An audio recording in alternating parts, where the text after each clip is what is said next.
Hello, everyone. Welcome to another episode of Into the Pit.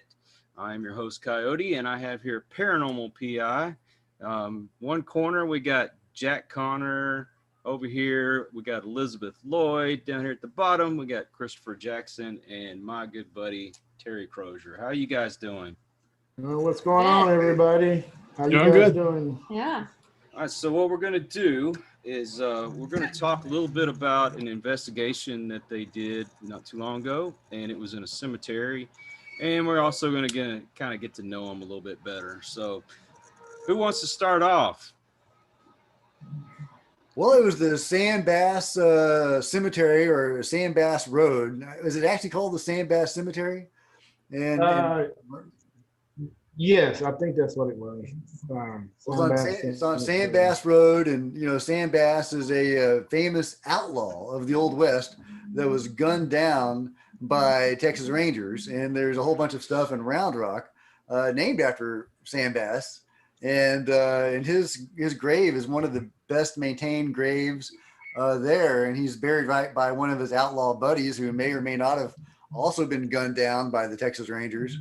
And it's this kind of sad that this outlaw gets the very nice grave and the street named after him, but all these regular people and the slaves, because it is also there's a slave cemetery, have graves in very poor repair, some of them. I believe it's the oldest, it's the first cemetery in Round Rock, right?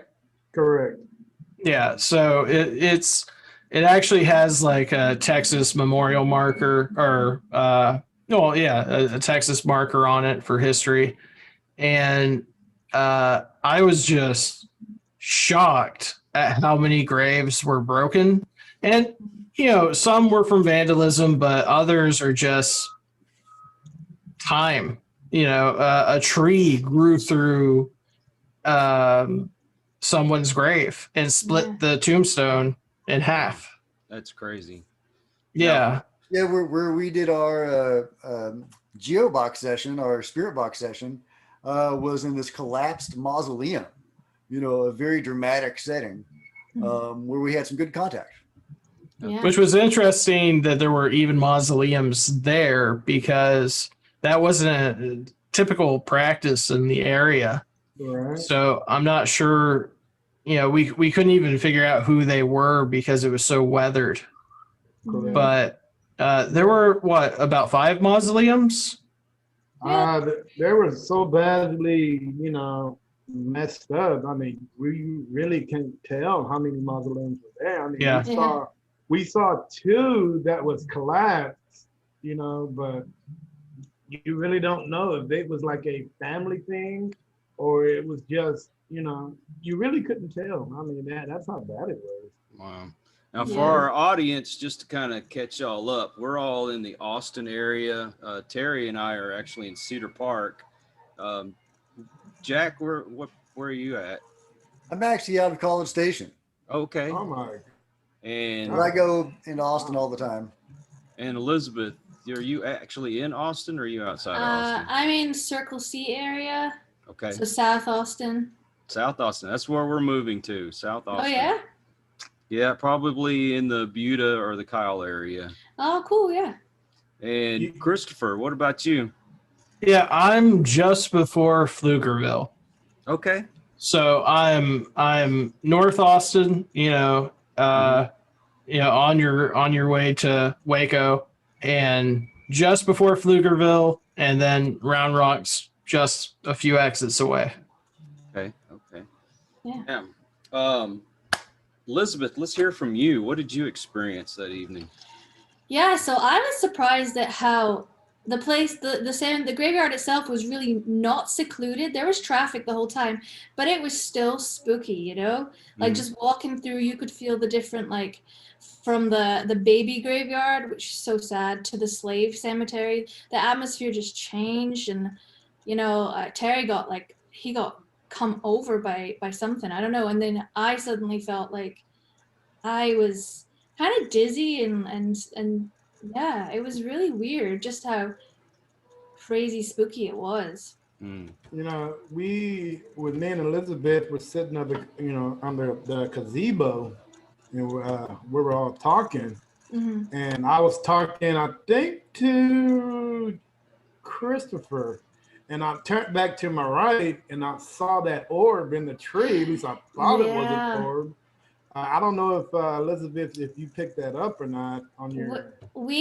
I think, because I was pointing the camera where you were pointing to, and I didn't see anything on camera, but I need to go through that end section again because I think we might have caught that. Wow. Because that was, Yeah. That'd you be know, cool. I've seen many strange things, but I've never actually seen an orb that size. I've seen small ones, Wow. just bouncing around in a tree, or I pretty much don't know what it was doing, but Yeah, and we caught a that lot of that was orbs. amazing. Yeah, We generally and did. the weirdest thing is when I put, I shared a page, to my Facebook page. You wouldn't believe how many critics that are out there about orbs.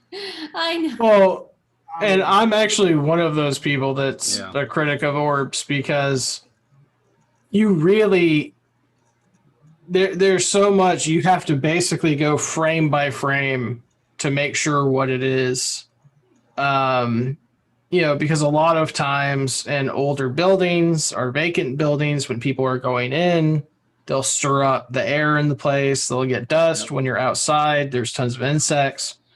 But from what we've seen, if you see something that's going against the wind that has no set pattern and uh, it's not necessarily floating, it actually kind of goes in its own direction.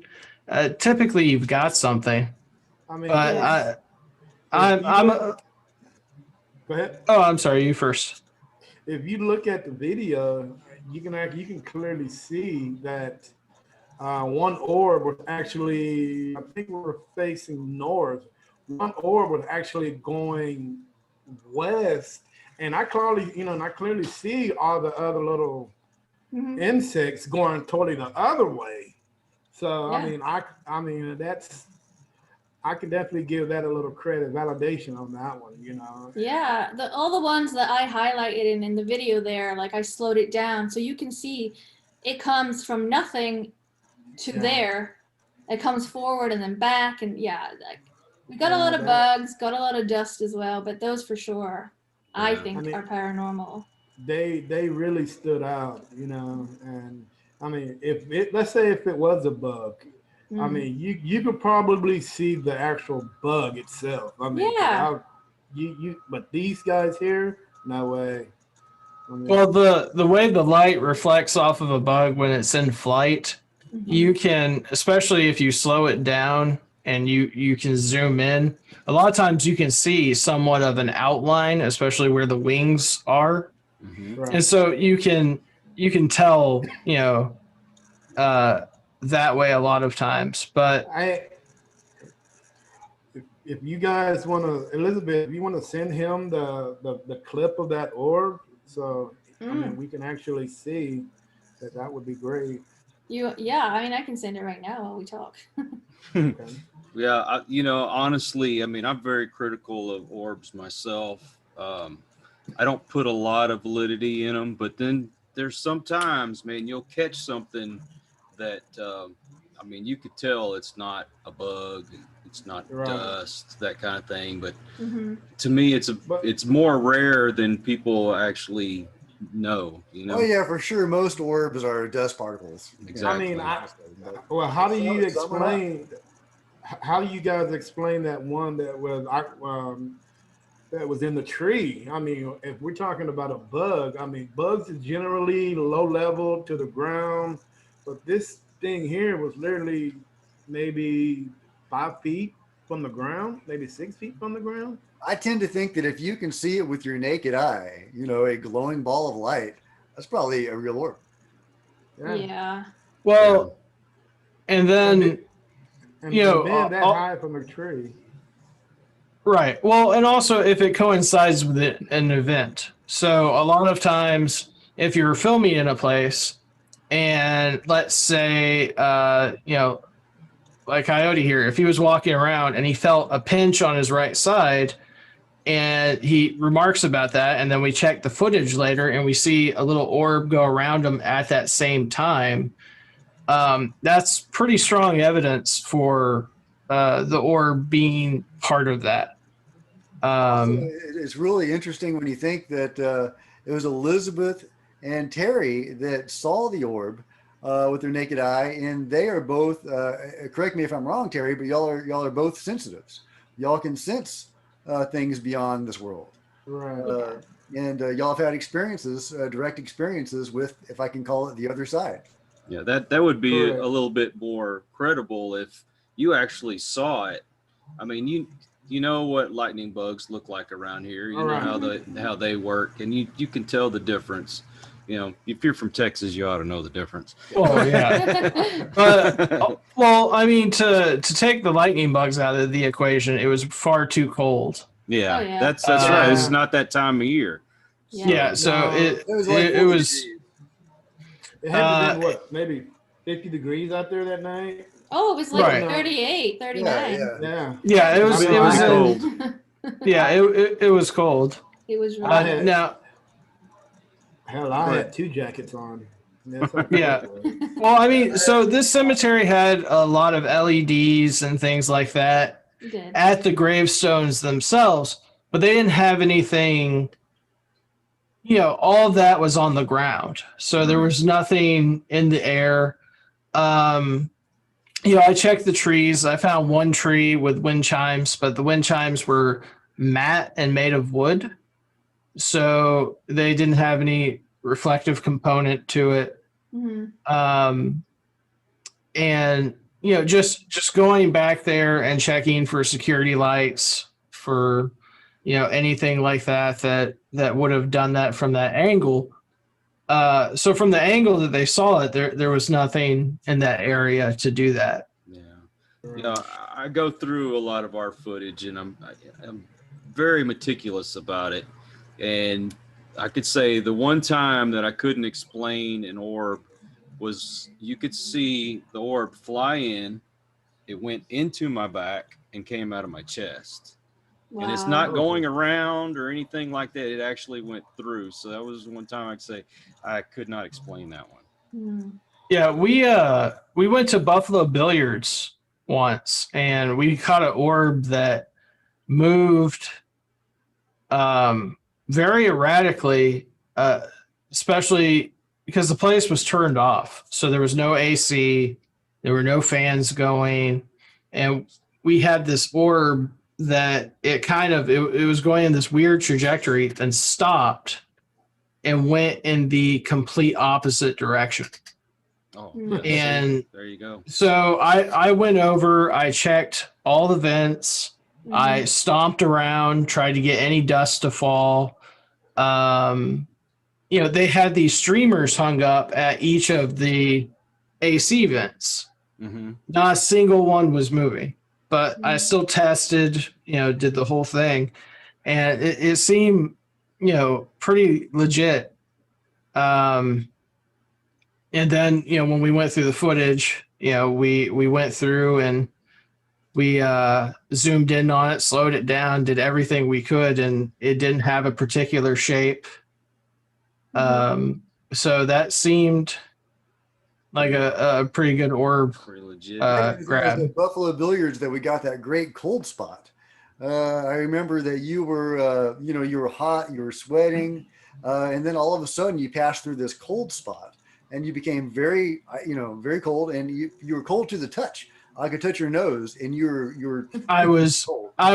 So I'm a big guy. I run hot, and so I'm walking around, and suddenly I get this really, really cold feeling on my arm. Mm-hmm. And I'm like, okay, there must be a draft or something. But the cold was so spot specific. And like, I'm talking, there had to be 10, 20 degree difference, because I felt it through my hoodie. So I had everyone come and grab my arm and feel it. And it was just cold to the touch. And then it spread, and my face got super cold. I mean, we're in an enclosed building. We're all wearing, heavy clothing. There was no draft. Everything was locked up. Mhm. But this cold that just stayed in that spot and just really chilled me to the bone. We couldn't really explain, and still can't. Yeah. But Yeah, it was, I think that was a legit paranormal cold spot. yeah. Well, back at the graveyard, the other thing that was kind of spooky about it is that some of the graves, the tombstones are gone, so there's just a base, but the grass has grown, so you can't see it. So at night when you're walking, you're tripping over people's graves. Oh no. Yeah. And then on top of that, you'll be walking and suddenly it'll dip You'll just and go sink back right up. in. And Yeah. you'll realize that you walked over a collapsed grave. And Yeah. you know what's so weird, you guys? We only covered a half of that cemetery. Yeah. I mean, we didn't even go down actually east of that cemetery. Yeah. So my thing is, I'm planning on going back, and make sure just everybody's heard. If it's something or someone has something they want to tell east of that cemetery, I think we should catch it. I think we should go back and see if there's something going on over there. Yeah, there's a lot of activity that we probably didn't catch because I feel like there was so much going on around us that we were just kind of overwhelmed. Yeah, overwhelmed big time. I mean, because with me getting ill like that, I've never, I can tell you guys, I've never, experienced Wow. anything like that before. I mean, I don't know if it was just me being in the slave portion of that cemetery but I mean, if you ever been you don't want to be overwhelmed like that. I mean, it just hits you. It hits you like a truck if you ever got hit like a truck. Well, And I told Chris, I was like, man, I got to get out of here. I mean, I don't know if I can take this anymore. So once we moved just south of the cemetery, I started getting a little bit better, but I still felt kind of nauseated at the time. yeah. And that's why I think I gave Chris my camera, and I just had to take a deep breath and just catch the moment, because I've never even experienced anything like that before in my life. So yeah, dude. Yeah, for those critics out there, you just have to experience these things to know what we're talking about. People can say whatever they want, but unless you've actually been there and done that, they just don't understand. I've had something attach itself to me before, and it can be painful. Very what did painful. you do when it attached itself? How did you get rid of it? Well, the funny thing is when it actually happened, I didn't realize that is what had happened. I had a stomach pain that just was overwhelming, and I went to 3 different doctors. I had every test under the sun you can imagine. All they wanted to do was mask it with pain pills, and I'm like, look, I'm tired of taking the pills. I want to get rid of this. And I talked to a medium, and she told me, she says, you need to go talk to somebody that knows how to dispel these things. She says, I promise you it's going to happen right away. And luckily for us, we had somebody on the team who was actually experienced in that. And so I just called the guy on the phone, and just as soon as he started talking to me, it was gone and never came back. Nice. Wow. Nice. Because that is a danger in this field. You can get Exactly. attracted. Well, and so that's the problem, right? Because when people become the barometer, there's no way to really quantify or to collect that data. And so it becomes very much a thing that people must experience. And the thing for me that that actually gives it credence is that, okay, you have all these people all over America who are ghost hunting. And you could probably say, let's say even 90% of it, people are just ill. There's an environmental factor. Well, you still have that 10% that you're like, okay, this person's perfectly healthy, perfectly sane. You scratch off all the things on the list and you're like, we're left with these stories of people who have no reason to even give these stories say, I have become genuinely ill and something attached to me. And so I believe that leaves a lot of credence to it. And you hear about it all the time that people will go on these ghost hunts and then, weeks later, they'll be still sick until they talk to someone or able to get rid of the attachment that happens. So it's, to me, it's a double-edged sword. So it's definitely interesting. Can't quantify it, but we know that something's happening. Well, you know what's so weird for me is I do this by myself, and I've been to many grave cemeteries, and I've always do a small prayer before I enter. But that particular night, I was so overwhelmed of going to have an investigation with you guys, I forgot to do my routine. Oh, okay. Wow. So, yeah, I do something similar. I envision myself surrounded by a golden light that protects me. And I did not do my prayer that night. And I figure, well, maybe I didn't get my little shield around me, like Jack was saying, and to protect me. So I figured that that might have been, come into play on that part, So I think I kind of shot myself in the foot on that, But yeah. Well, somebody that's not in the paranormal field like we are, and they have no idea what we're talking about. When you have, say, a necklace or a ring or even a gem or something, when you put that intent in there for protection, that it actually becomes a talisman. It becomes powerful. It actually does help protect you, and it's all about the intent. Yeah. And so if it's a ritual, anyway, when a priest uses a cross, he puts his intent in that. That's why, that's the object that they use to dispel things that are evil. And, just the intent is what I'm trying to get at. Whatever you put it into, that is your protection. So it's all about your will and focusing your will. Exactly. Now I'm going to take a step back for a minute, and I'm going to ask, I'll ask Chris first. Does everybody in the group have a role, or is everybody just everybody does everything? No, we pretty much are broken up into the roles. So, like, for example, myself, aside from being the resident skeptic on everything, I also am the one that I've seen pretty much every paranormal TV show made.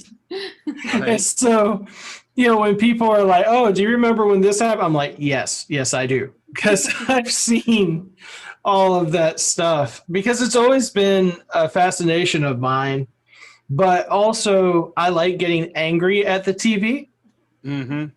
So I'll watch a show and, like, they'll bump a door themselves and they'll be like, what was that? And I'm like, you did it. You did it. But so that became a hobby of mine. But I've always, and also since being a little kid, I've always loved monsters and stuff like that and folklore. So I have read a ton on, just mythological creatures, stuff that, deals with the Bible, that most people don't read about, like the Gospel according to Enoch. I've got that, actually. Yeah. So reading that, and there's the gospel according to Mary, which is Mary Magdalene, and there's even a gospel according to Judas. That at one point was canon. So like the gospel according to Enoch was canon, and then they were like, well, this is too scary, we have to take it out. Because what people don't realize is that within like the Christian dogma, there's a lot of mysticism that no one talks about because they don't want people to think they're silly. Right. Which too late, but all religions are looked at as silly at one point or another. So I don't see why that should stop them. But it's fascinating. But that's kind of what I bring and my role. So I love researching, doing experiments. We will do experiments to see if certain theories are correct or not correct. And then we also have, then we have Elizabeth, which she is our medium. And she is in touch with things that we don't even have names for. Right. And she is our sensitive and our guide to that whole side. And also being a Reiki master and everything else helps keep us healthy and protects us.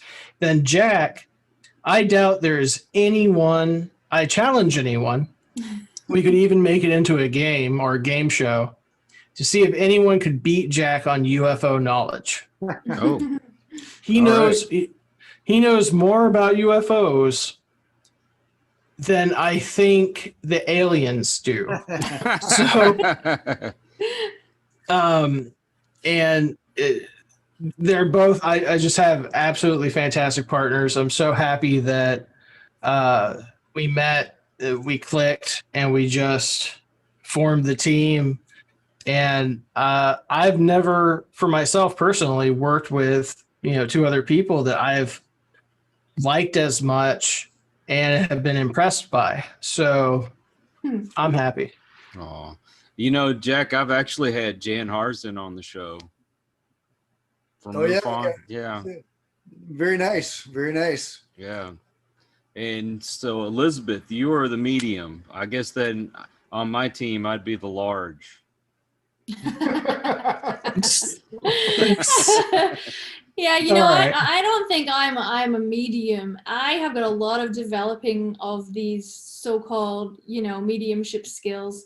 But I've been seeing and hearing ghosts since I was a kid. I was raised in Scotland, and it's just normal for us to be like, oh, there goes the lady in black walking through the house. It's just normal. And yeah, like I'm a Reiki master, yeah, and I studying angels right now to try and get to know that world. And yeah, I just hope to develop my skills to call myself a medium one day. No, I got you. Yeah. So, Jack, what all do you do besides fix UFOs and things like that? Yeah, I like to fix UFOs. We get a flat tire, they call me. But yeah, no, 2 or 3 years ago, I didn't believe in any of this. I was a total skeptic, non-believer in anything paranormal or spiritual or alien all my life. I've just, been a scientific, thinker in that way. And, if there was evidence of something, I would believe in it, but I didn't think there was any evidence. But then a few years ago, those Navy videos of UFOs came out. I think you hopefully you know what I'm talking about. The Pentagon came out with those, released those from the Pentagon. Tic Tac videos. Yeah. So they were released by the Pentagon program ATIP. So I started doing a lot of research into UFOs, like a lot of research. If there were aliens running around our planet, I needed to know about that. And so I dug into that heavily, and it took me a lot of research before I actually committed to believing in it. But that led me, the study of ATIP especially led me to Skinwalker Ranch. And that's where the Pentagon program started, was in this crazy paranormal ranch that has all sorts of phenomenon on it, like ghosts and cryptids and portals and all sorts of weird stuff, shadow people. So giant wolves, you name it, they've had it at Skinwalker Ranch.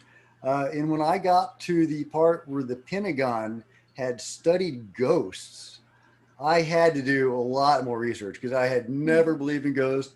I've seen a lot of ghost movies, but I did not think that ghosts were a thing. But I did a lot of research, and I was convinced they were a thing. So I looked for somebody to help me explore that mystery, and then I started getting into like near-death experiences. If ghosts are real, what are they? Are they actually souls of people? So I started investigating that, and so now I'm a believer in the human soul. So a couple of years ago, I didn't believe in any of this stuff. Now I basically believe in all of it. Right. So, Well, I mean, the thing is also our group, we're tackling the phenomenon as a whole. mhm. The cryptids, UFO, and ghost. And ghost is a catch-all for spirits and everything under the sun. I believe it's all connected. And the thing that when you look at it, you go, okay, so you could make some correlations geographically by going, oh, this person has seen a UFO and the lady next door has a ghost. Or a lot of the people have experiences of all three. For me, the common denominator is people. Right. What is it about this one person that they have all of these experiences? Because typically, 99% of the time, someone has an experience, they have more. They don't just have the one. And so that delves into the realm, once again, I love research. That delves into the realm of human consciousness and how much of our intent plays a part in these encounters. Do we will these to happen? Right. And so there's a study that goes that actually shows that human consciousness affects simple systems, and even there's a group it's the Global Consciousness I've heard of them. Yes. Collective. Yeah. So it basically shows at any one point in time they can basically take a measure of the world's consciousness if something has aggravated it or happened, like the funeral of Pope John Paul II, 9/11, the coronavirus. They, with their instruments, these researchers actually can see that when we all share this emotion and we all are going through this together, we globally can affect machines that are all over the world. And so it's absolutely fascinating because the first article I ever found on it about one person using their consciousness to affect a machine came from the CIA.gov. It was an unclassified article on the research they had done. So, I mean, you look at that and you go, okay, so we know it affects that. Well, what else does our consciousness do? Mm-hmm. And, what kind of things interact with it? So it's, that's what we've been looking at and, developing theories about how the ecosystem would work, for ghosts and spirits. If it's multiple dimensions, if it's just a veil, if we occupy the same space. There's a lot of scientific research that actually leads credence to a lot of these things. Like for Jack, we were talking the other day about patents. You can look this up. Anyone can. There's Navy patents on anti-gravity. Wow. Like, to get a patent, you have to have a working model. Yeah, I actually had a tweet exchange with Deep Prasad a couple of days ago. I don't know if you know Deep Prasad, but he's a very well-known guy that works in the realm of quantum computers. And he also happens to be an experiencer. He's an alien abductee. And so he talks about this openly on Twitter and online. and he came out as skeptical on the Pius patents, on the Navy UFO technology patents. And so I thought that was very interesting. I wanted to know what his insight is and why he was so skeptical of those patents. And it turns out, after I had exchanged a few tweets with him, that he had written an entire article about it. So I went and read his article about being skeptical of these patents. And basically, you know, he's saying our technology isn't there. There's no way we can do this. But which is totally true as far as my understanding of our current science goes. But I think that he may be missing, you know, he's much smarter than I am. I don't want to step on his toes, but he may be missing the mark on the whole, the government's involvement in alien technology side of it. And they may have been reverse engineering alien technology for a long time. And in fact, I think they are, and they have been. And so these patents could be a way of covering that. Well, they have a patent that literally says it warps space-time. Yeah. Yeah. And they have to supply the math to that, and they have to have whether it's just a demonstration or something, they have to have enough proof that it works to get the patent. Well, here's the thing, guys. All this, you got to have some kind of energy. You got to have some kind of, you know, some kind of base for all this to work. You know, so when element 115 came out, I'm like, that right there, that's the key to it all. And people thought that was fake for the longest time because that was brought up by Bob Lazar. Brought up by Bob Lazar, but let's think about this for a minute. Now, when we talk about UFOs, we can talk about Roswell. We can talk about, you know, all these other things, but you got to remember, guys, all this started back at Wright-Patterson. Everything that was technology, you know, as far as everything that came out has come through Wright-Patterson Air Force Base. Well, the thing that gives credence to the element 115 is that a scientific journal was actually published. We can make element 115. It's just currently we don't know how to stabilize it. Right. And it is the material that when energy is put through, it can make a gravitational field or something to bend space-time. But this is a question that I have. If they didn't succeed in doing that, why is it on the table now? It's actually on the element table. I think people... we know that 115 exists now, but we haven't been able to stabilize it. And it is Bob Lazar's contention that once we have figured out how to stabilize it, that we will be able to use it as fuel or a power source, if you will, for these craft. Well, and so the argument is that to the public, it's unstable, we can't do it. In reality, they already have had a way to do that. It's already been done. Yeah. So, I think they've had ships for a while. I never used to believe any of this, right? Especially about UFOs. I'm like, why come to Earth? We're all just a bunch of animals. Like, what would you want from us? But then when you really, and I'm talking about really looking, I'm not talking about eyewitness accounts. I'm talking about physical evidence. It starts adding up. Yeah. There are too many things that keep happening. Like Bob Lazar said it years and years ago that there's element 115. No one believed this guy. His life was destroyed, everything. And then suddenly, oh, by the way, guys, we do have a 115 here.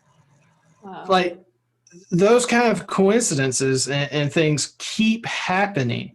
And there's only so many times those can keep happening before you're like, okay, that can't be coincidence any longer. You run into Occam's razor.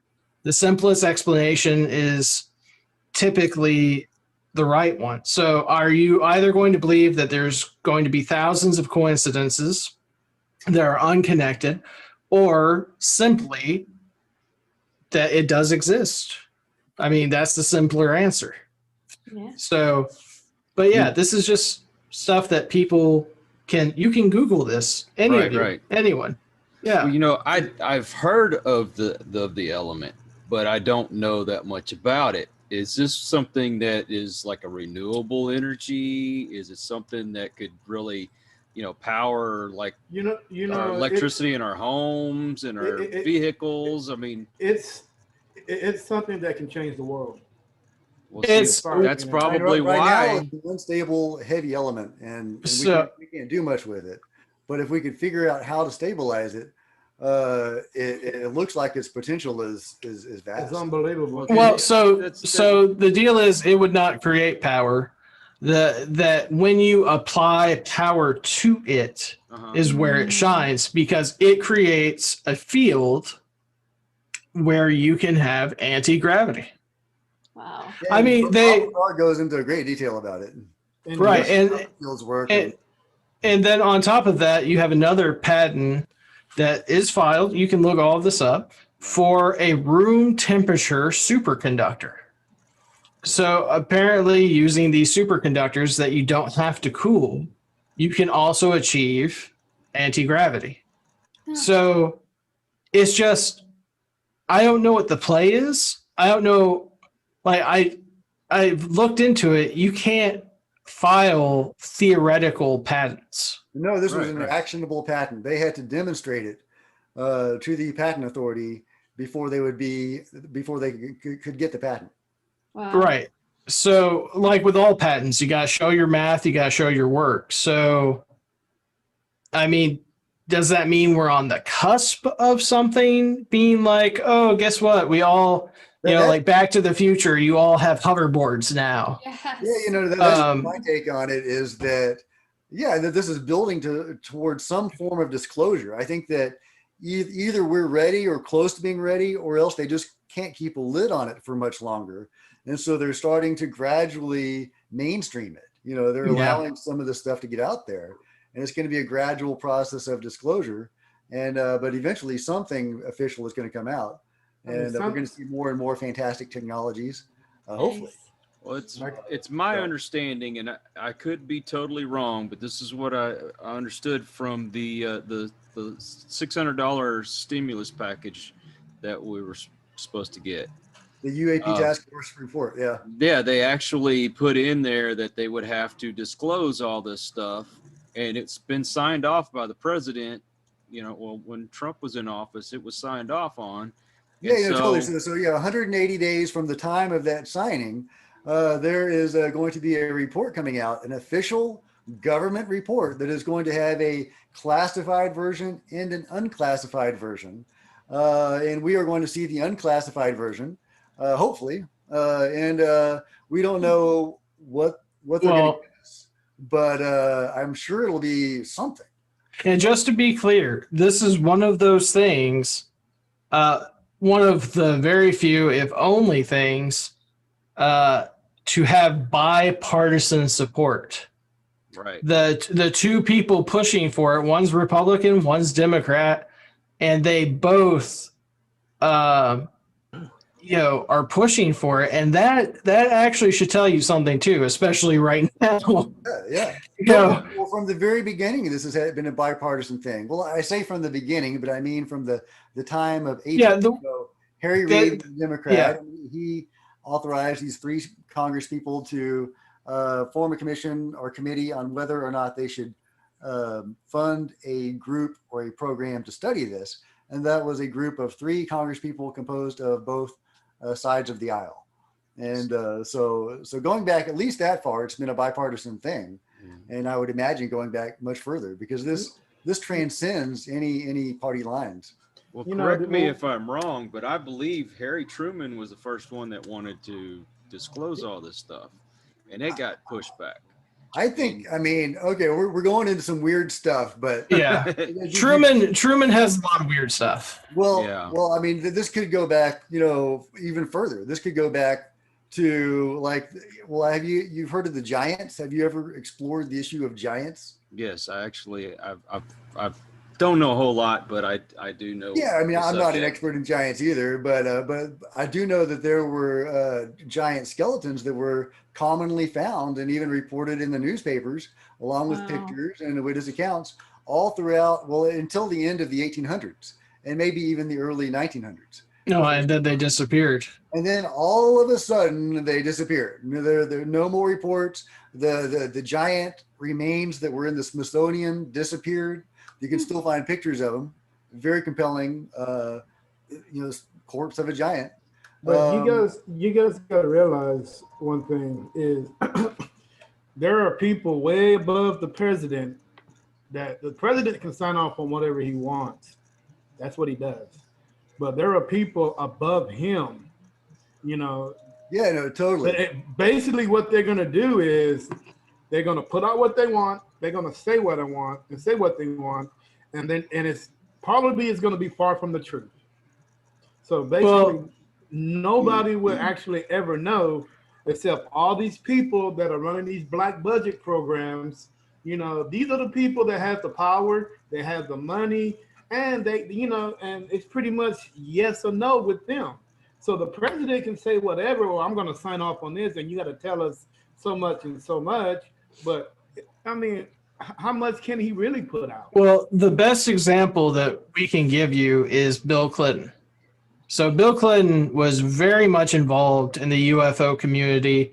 He wanted disclosure. I mean, he wanted total disclosure, but did he get blackballed? He got blackballed on that. Well, what happened is, the story is that the Secret Service came to him and they said, if you sign off on this, we can't protect you. Right. I heard that. Well, heck, he was married to an alien, so, you know. That's so bad. That's so bad. But she was one of my favorite first ladies. But Who, anyway, well, technically, yeah, because hey, I pretty much think that she won the election, so he was like I don't know. They had a weird relationship. look, but so what's actually interesting though is almost all of our presidents, going back all the way to George Washington, are reports of them having some sort of UFO encounter. Yep, seriously. George Washington thought it was an angel, what he met. Mm-hmm. And then you also have Roosevelt. Also had quite a few things happen. Christopher Columbus had a UFO sighting. Okay, yeah. What about the one that at George W. Ranch, Bush's ranch, which the radar picked up UFOs heading toward his ranch? They scrambled like 6 or 7 F-16s to chase these guys down and run them off. So him, and then one of the most famous ones was on the campaign trail was Reagan. Yeah. Well, even when Jimmy Carter was president, he actually came out and said he saw a spaceship, which, wow, that should be a career ender right there. Thinking, oh, this dude's a nut. Hey, absolutely. That took a lot of guts to come out and say what he said. But and there were witnesses. There were like 6 witnesses or something to that event. I mean, Reagan was giving out every hint under the sun. And then here comes Bill Clinton, and he's trying to get this stuff out there. And it's funny. And then he gets shut down hard. Yeah. I mean, he comes out, he's ready to do it. He gets shut down. Or he was read into the program and told to be silent. Yeah. And then when they go on the talk show circuit, they make it out like it's a joke. Well, it wasn't a joke when he was talking about it before. Why is it a joke now? I mean, so let's talk about people calling it a joke. I mean, look at the 50s and early 60s. You had UFOs. This is all fact. Like, this is all things you can Google that happened. In DC, they had UFOs fly over the Capitol building and the White House. They scrambled jets, and it happened for several weeks. And yet people still don't believe.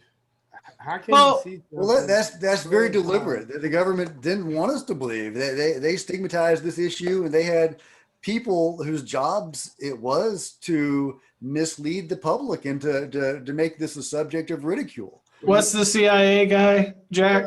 Yeah, you're talking about Dottie, Dirty, Well, Dottie? and also, Richard Dottie.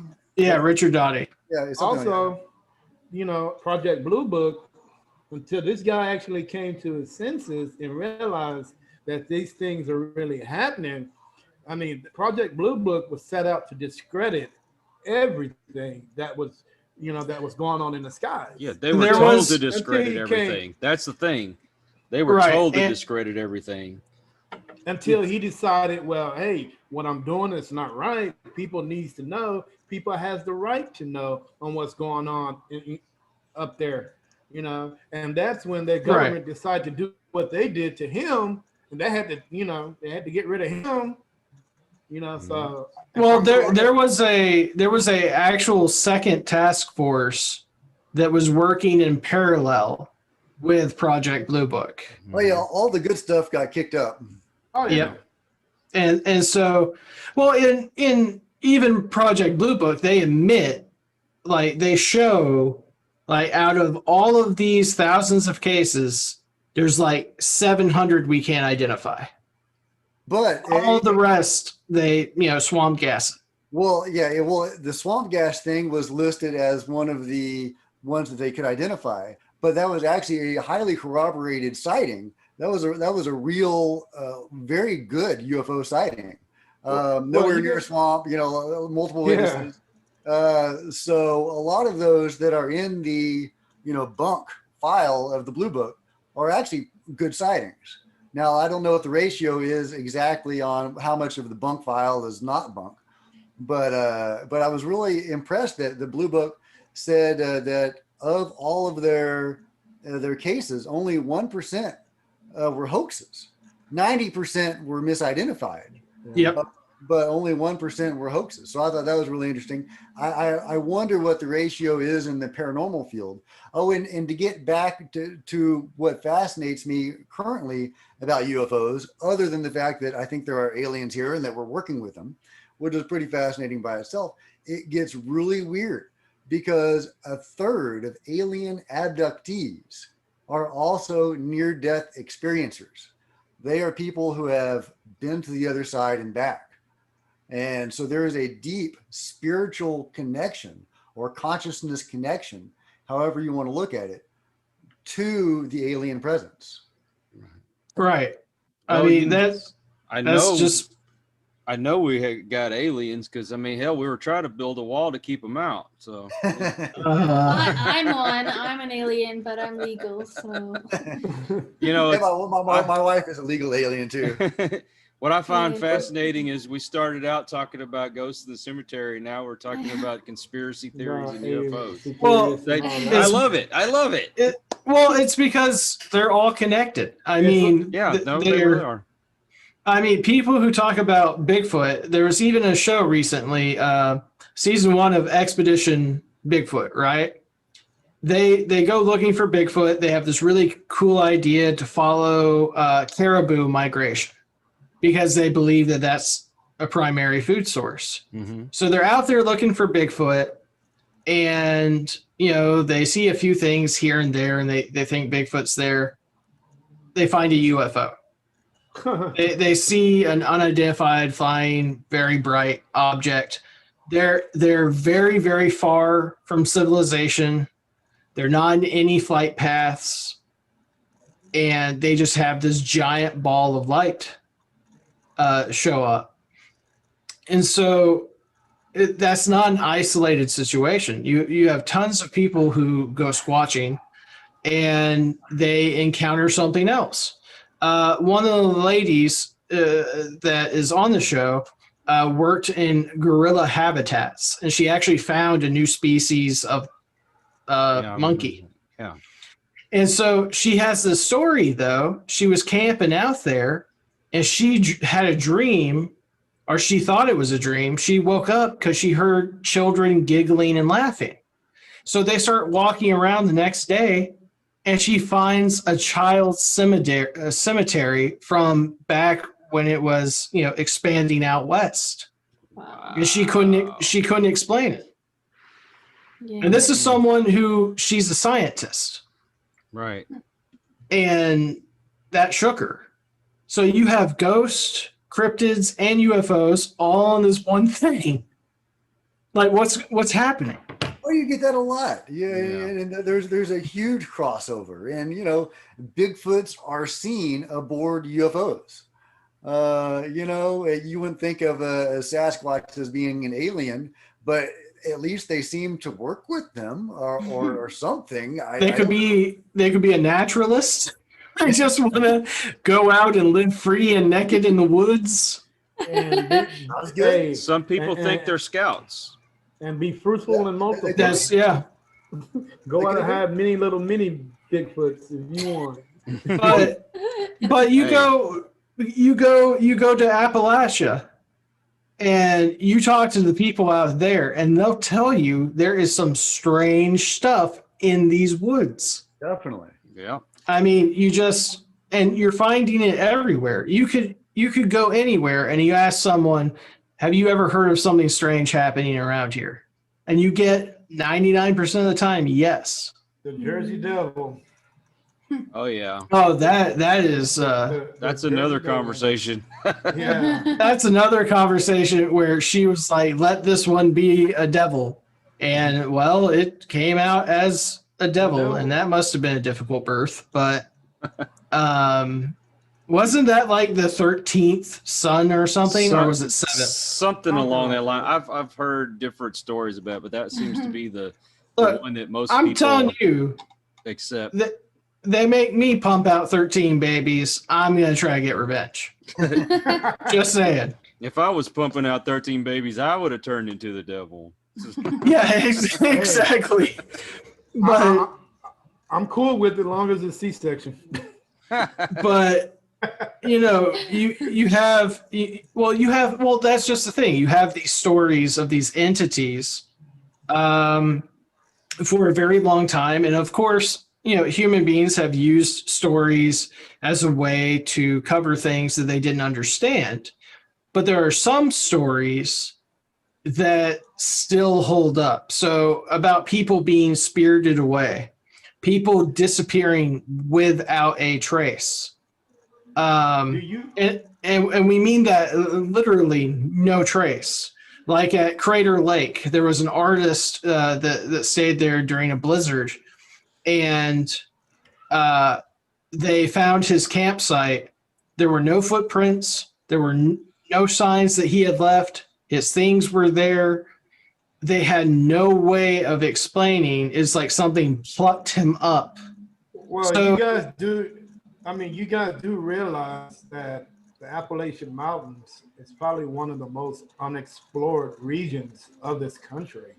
I mean, I don't know anybody who ever wonders or explored those mountain ranges because it's so dense, so heavily wooded that nobody wants to even bother with it. Well, nature has reclaimed a lot of it because the coal mining has pretty much died. Yeah. And so all of these areas that used to be buildings and everything else, the trees have just completely taken over, and the wildlife has come back.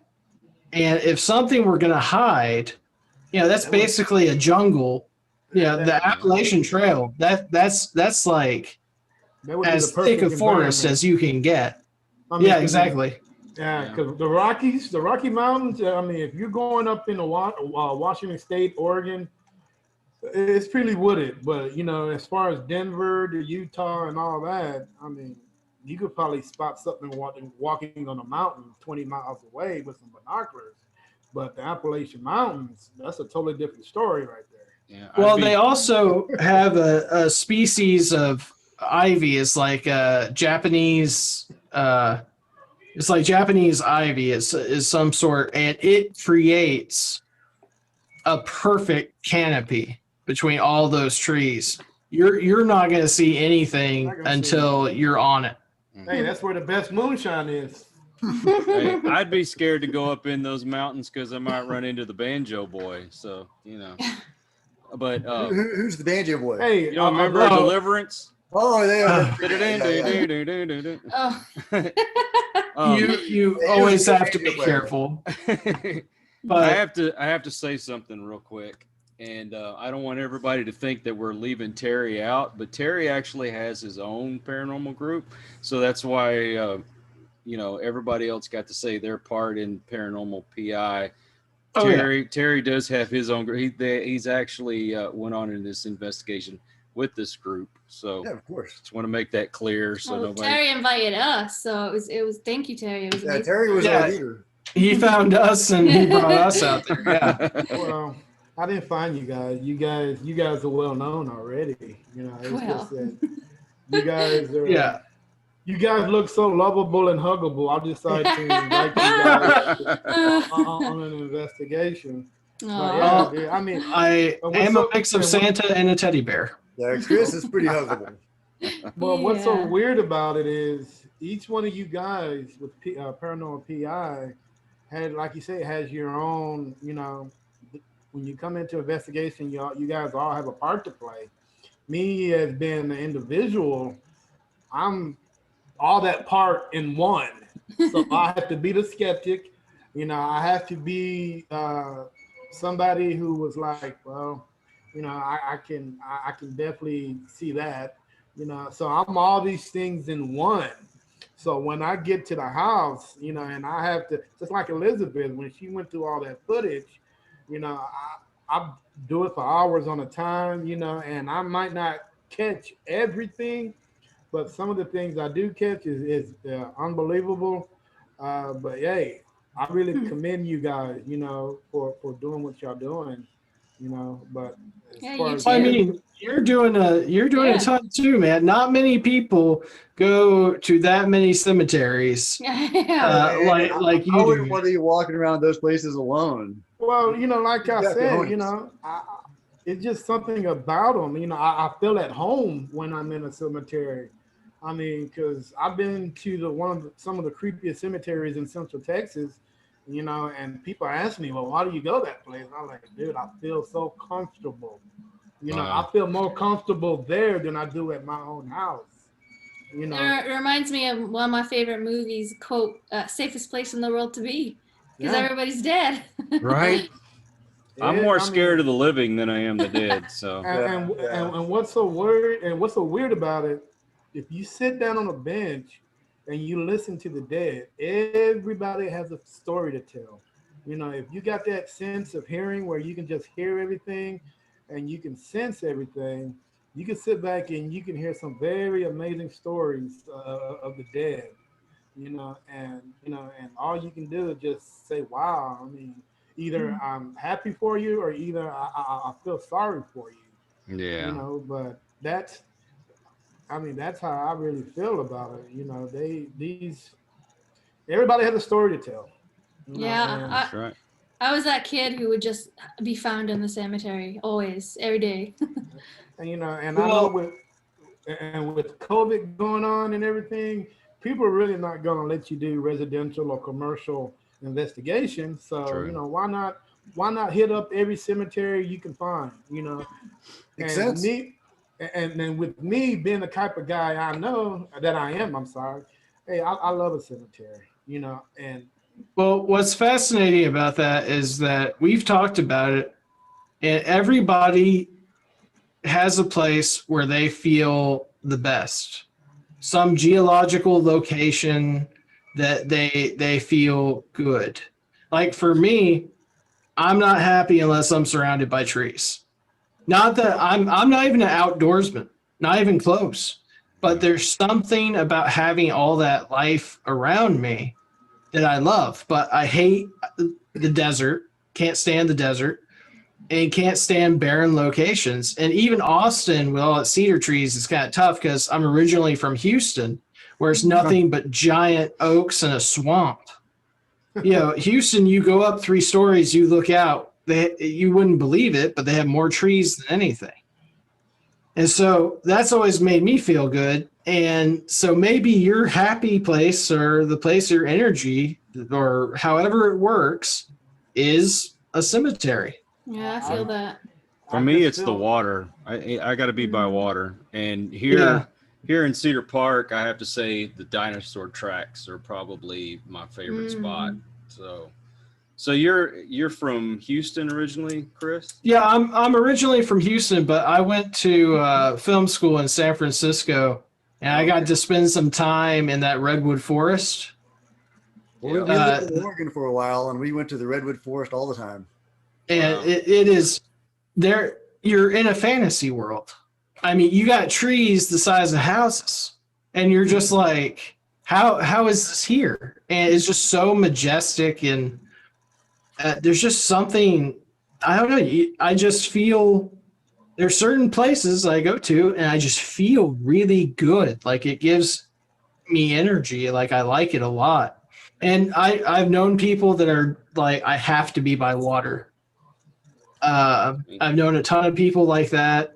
And so I don't know, as I said, I have no scientific anything for this or how to quantify this. And once again, using the human body as a barometer, but I feel the best when I'm surrounded by trees. I'm going to throw a name at you, Chris. You know the Robert E. Lee Ganders? I know Robert E. Lee, but you know, you've never heard of the high school, Robert E. Lee? Oh, you mean they just call it Lee, but yeah, in Houston. The Ganders. Well, I'm talking about in Baytown. Oh, okay. No, I didn't know because there was a Lee High School in Houston that moved to an even larger location. But yeah, not the Ganders. What's up with the Ganders? That's where I graduated from. I'm from so you were in Baytown, okay? Bel Air. Oh, you're from Bel Air? Yeah. Well, I was born in Houston, and then we moved to Austin. My mom and I they got divorced. But when I was 16, I was tired of living with my mom, so I moved back in with my dad in Houston. And so the last 2 years of high school, I was in Houston, and I graduated from Bel Air. Oh, I love Houston. Yeah, and so I went to I hate private Houston. School. I hate Houston with a passion. I love Houston. I absolutely adore it. It's a big, ugly city, but man, it's got good food and fun places to go. And anyone can challenge me on this. That's fine. I mean, you're wrong, but that's fine. Houston has the best food.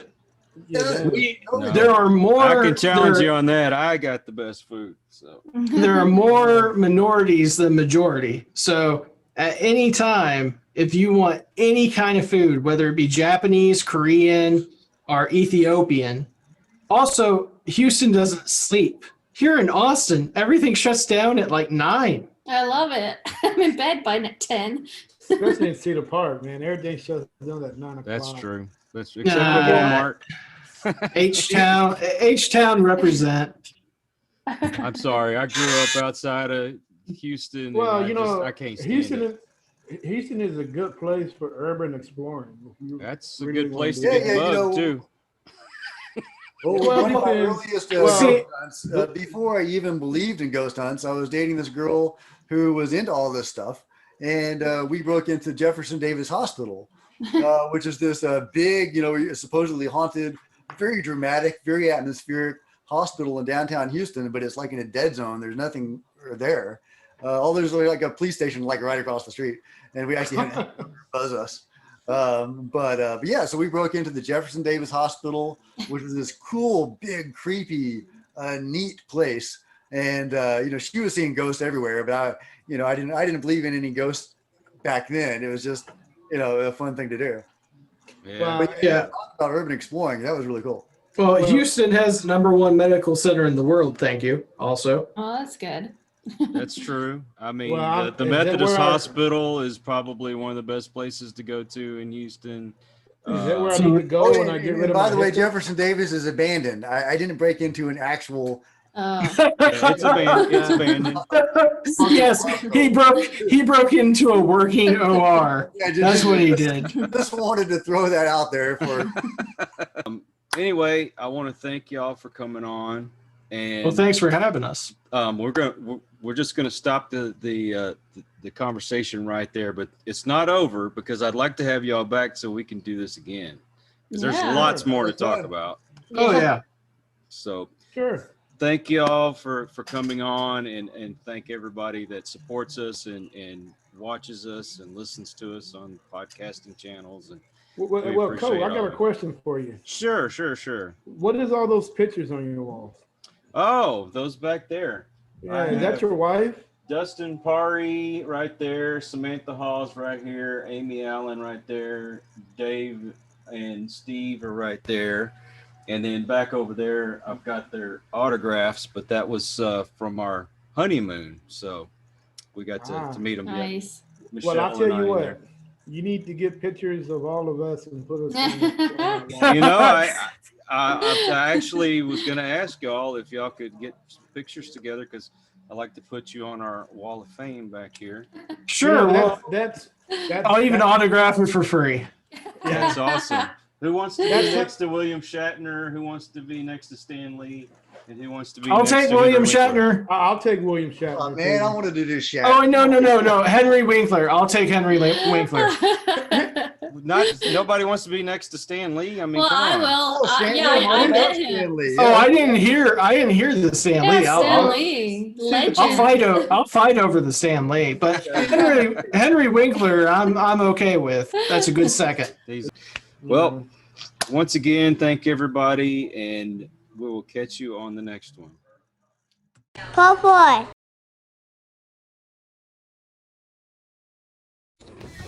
Thank you for joining us on Into the Pit. Please follow us on Facebook at the Vibes Broadcast Network and Instagram at the Vibes Broadcast.